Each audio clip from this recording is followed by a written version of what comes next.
When it comes to eating snacks, I first want you to ask yourself this: did I eat enough at my last meal?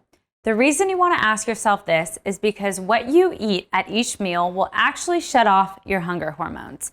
This means that you won't be craving any snacks in between meals. When you think about eating a meal, ask yourself, do I have protein? Do I have fat? Do I have fiber? When you have these three things, the protein and fat work to activate your hormones that shut off hunger and increase satiety, and the fiber in the meal adds bulk to your meal and activates those stretch receptors in your stomach. All these three things together tell your body you're full, satisfied, and satiated.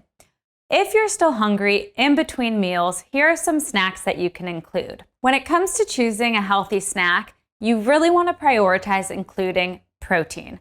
When you have protein, again, it helps shut off that hunger hormone and helps you feel satiated.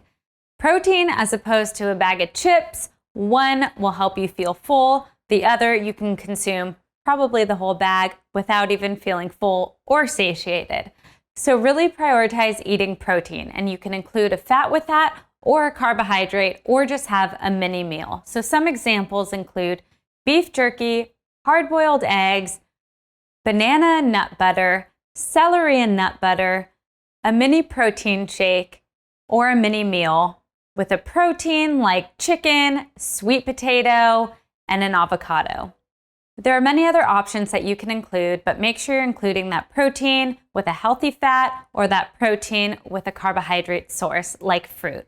There's many reasons we snack, and this isn't to say avoid it altogether. This is to say just check in with your body, be aware of what your body's telling you it needs, and honor those cues.